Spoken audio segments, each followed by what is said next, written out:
모닝타임즈 시간입니다. 뉴욕 증시는 혼조세로 거래를 마쳤는데요. 연휴 주간을 맞아서 짧은 거래 시간으로 진행이 됐습니다. 일단 연말이 다가올수록 기대감은 커지는 구간입니다. 아시다시피 쇼핑 시즌에 걸맞게 소비자들이 지갑을 열어줄지, 또 12월이 되니까 산타릴리는 있을지 좀 기대해볼 만한 포인트들이 많은 것 같은데요. 오늘도 미리 이에 대한 분석들 함께 해보겠습니다. 토마토 투자클럽의 최원재 전문가님 함께합니다. 전문가님 안녕하세요. 안녕하십니까. 네, 뉴욕 증시 짧게 거래 마쳤고 하루는 또 쉬어가기도 했었는데 특징들 짚어주세요. 네, 추수감사절 연휴에 한산한 거래가 이어졌습니다. 3대 지수 모두 혼조세로 마감을 했는데요.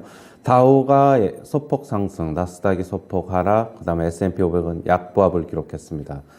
오펜하이머 증권에서는 투자자들이 미국 경제에 대한 부정적인 전망이 일부 후퇴하면서 연말까지 랠리 이어질 수 있다라고 얘기를 하고 있는데요.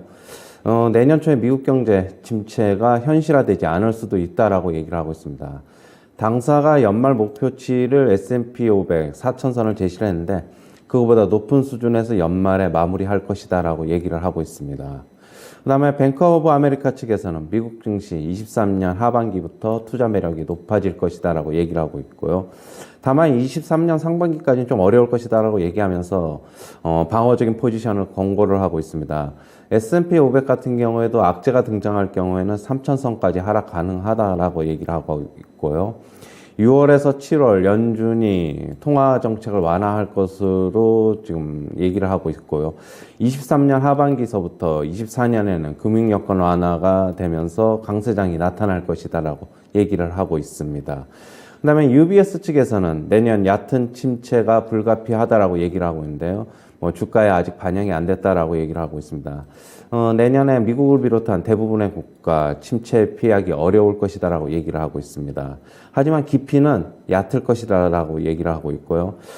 글로벌 증시에는 아직 반영이 안 됐다라고 얘기를 하면서 성장률 부진으로 결국에는 경기 순환주보다 방어주를 추천을 하고 있습니다.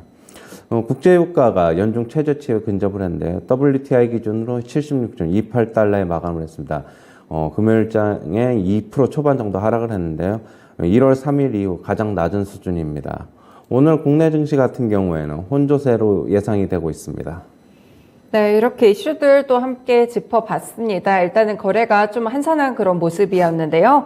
이번 주에 가장 중요한 부분들이 소비 시즌이 본격적으로 지금 열렸습니다. 블랙 프라이데이에 이어서 사이버 먼데이까지 결과도 좀 알아봐야 될 것 같은데 소비가 좀 견조하게 나타날 수 있을까요? 일단 온라인 쪽에서는 상당히 견조하게 나타나는데 오프라인에서는 조금 기대에 좀 못 미치는 것 같아요. 네. 아직 끝나봐야지 않은 것이라 보고 있고 그렇죠? 소비 관련주들 같은 경우에는 일정 부분 어느 정도 반영이 된 게 아닌가 그렇게 보고 있습니다.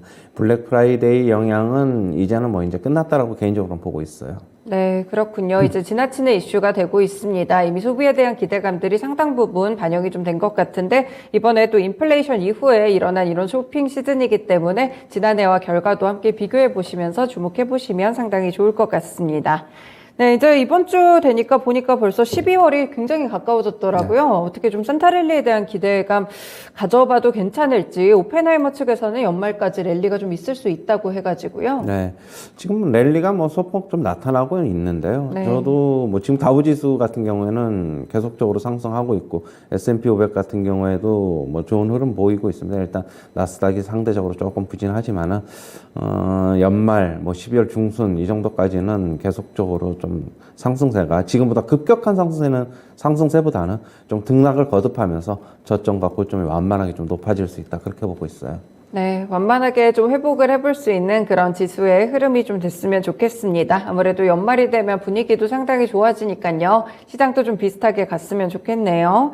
뱅크 오브 아메리카 측의 의견을 보면 미증시가 내년 하반기부터 투자 매력이 상당히 높아질 것이다 이렇게 봤는데 아직은 아니고 내년 하반기부터 좋아진다는 의견인가요? 그렇죠. 저도 이제 그걸 예상을 하고 있는데 결국에는 2분기가 좀 지나고 가을 정도서부터는 좀 괜찮아질 수 있다 그렇게 보고 있고요.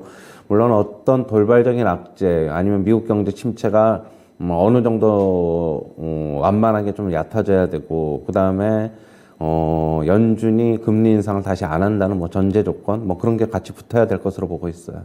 UBS 측에서 이제 내년에 얕은 침체가 좀 불가피하다, 주가에는 반영이 안 됐다고 하는데, 사실 얕은 침체라면 저는 좀 그렇게 나쁘지 않지 않나 이런 생각도 드는데, 지금 시장에서는 그럼 어느 정도를 받아들이고 있는 건가요? 시장에서 원래는 이제 미국의 경착륙을 당초에는 뭐 10월 정도까지는, 뭐 11월 그 정도까지는 예상을, 아니 11월 초까지는 예상을 했는데, 갑자기 요즘 연착륙 얘기도 좀 나오고 네. 있고, 골드만삭스 측을 비롯해서 뭐 그런 에버코어도 그렇고, 그래서 투자자들이 어느 정도 기대감을 갖고 심리가 좀 안정이 되면서 좀 매수에 좀 가담을 하면서 지금 랠리가 좀 나오고 있다라고 보고 있고요.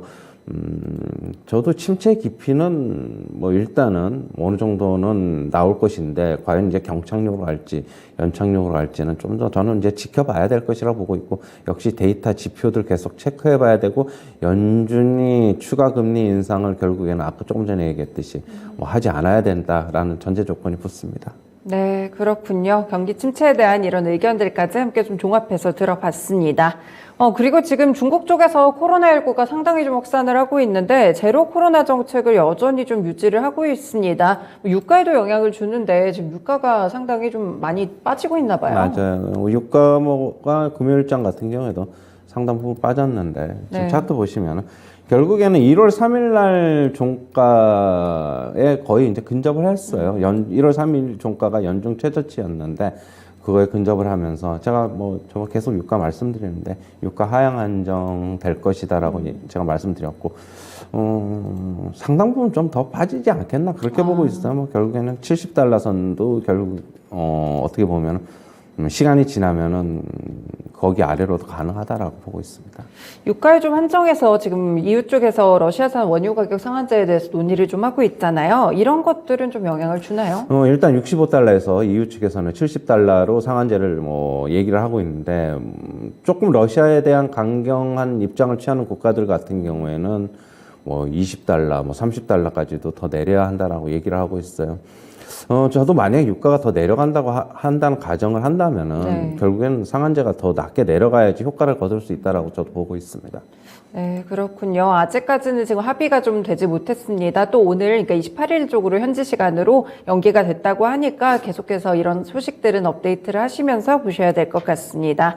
뭐 중국 쪽 얘기를 아까 말씀을 드려가지고 지금 굉장히 좀 강력한 봉쇄 조치를 취하고 있는데, 이게 전반적인 세계 증시나 뭐 국내 증시 이쪽에는 영향이 좀 없을까요? 어떻게 보세요? 조금 뭐 영향이 없다고는 할 수 없죠. 그러나 뭐 방향은 돼가고 있는 중이라고 보고 있고, 뭐 긍정적인 기대감으로 주가가 지금 반등이 조금 나오는 종목들, 업종들 같은 경우도 있어요. 네.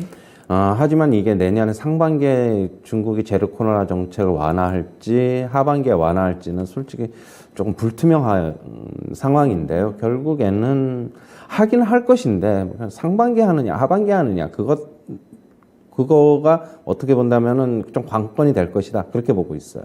네, 중국 쪽이 이제 코로나 정책을 푸는 시기가 언제가 될지가 또 굉장히 중요할 것 같은데, 지금은 일단 좀 코로나19가 확산을 하고, 또 그리고 중국 내부에서도 반발이 좀 있기 때문에 이런 부분들 함께 예의주시하면서 계속 업데이트를 드리겠습니다.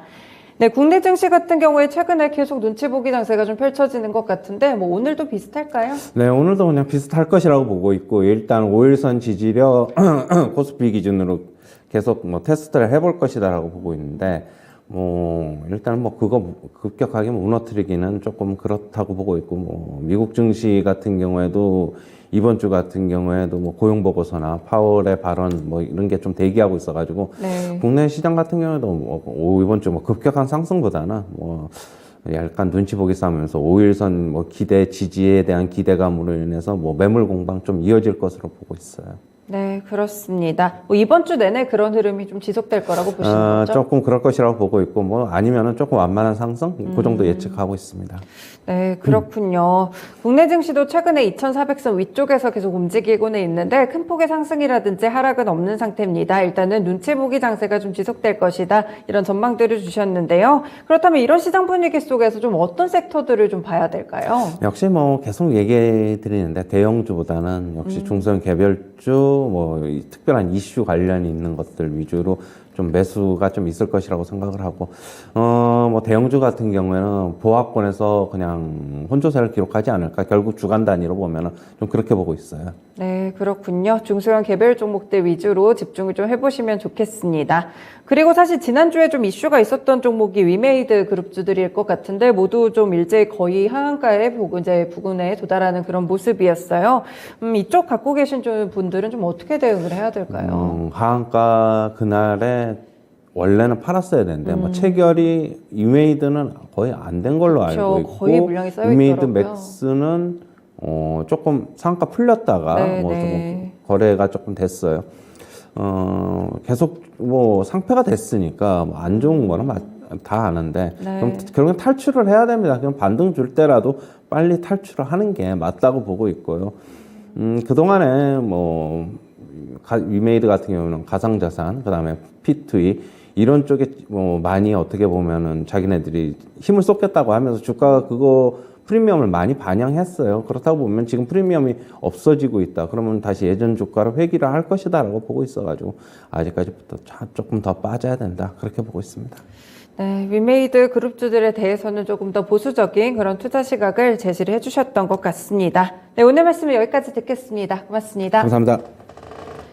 네, 벌써 연말이 좀 바짝 다가오고 있습니다. 이번 주에는 고용에 대한 지표들 또 많으니까 확인을 해보셔야 될 것 같고요. 이와 더불어서 여는 총재들의 또 발언들도 있습니다. 경제 지표 그리고 소비 지표에 대한 부분들 함께 체크해 보시면서요. 시장에 대한 방향성 잡아가시면 되겠습니다. 지금까지 모닝타임즈 시간이었습니다.